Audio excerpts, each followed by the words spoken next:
marka hore waxaan salaamayaa shacabka Soomaaliyeed meel walba ay joogaan.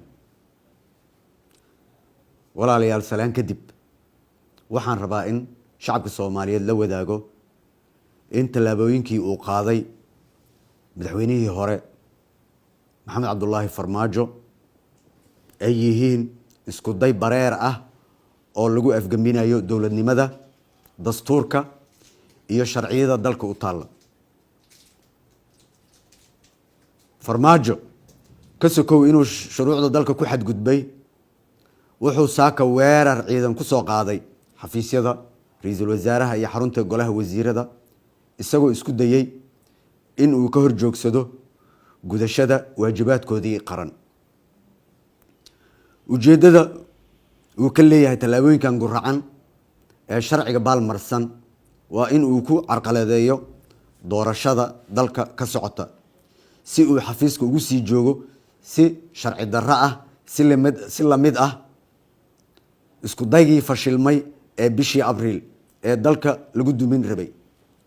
haddaba maadaama uu madaxweynihii hore sida muuqata go'aan ku gaaray in uu burburiyo hay'adaha dawladda isaga oo aan haysan sharciyad, waxaa shacabka Soomaaliyeed u cadeynayaa in xukuumadda federaalka Soomaaliya oo gudanaysa waajibaadkeeda dastuuriga ah, gaar ahaan xilliga kala guurka ah, ay si buuxda mas'uul uga tahay hogaaminta iyo hagista dhammaan howlaha hay'adaha kala duwan ee qaranka.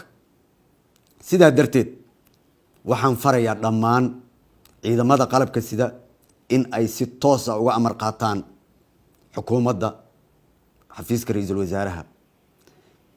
cid kasta oo ka hor timaada amarkan waxaan si degdeg ah ula tiigsan doonaa hadduu alla idmo sharciga.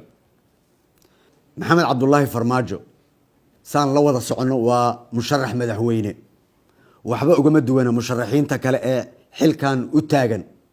waxaan u cadeynayaa saa darteed musharax ayaa tahay, gees u istaag sida musharaxiintoo kale, kursigan u tartan.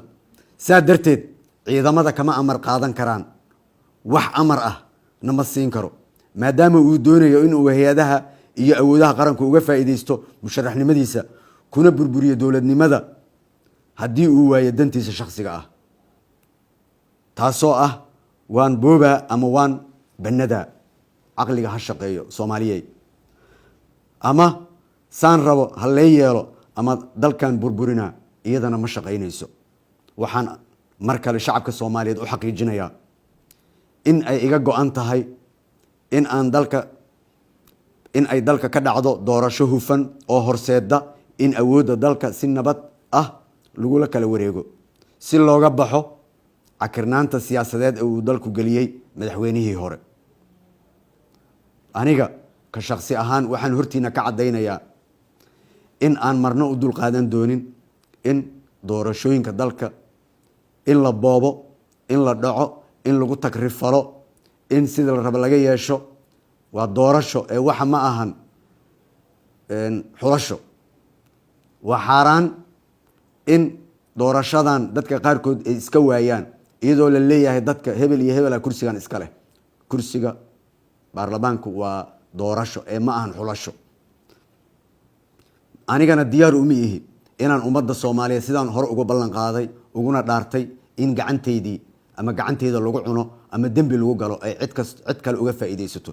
saa darteed waxaan shacabka Soomaaliyeed mar kale u cadeynayaa doorashadan waa inay noqotaa doorasho hufan oo cadaalad ah loona siman yahay.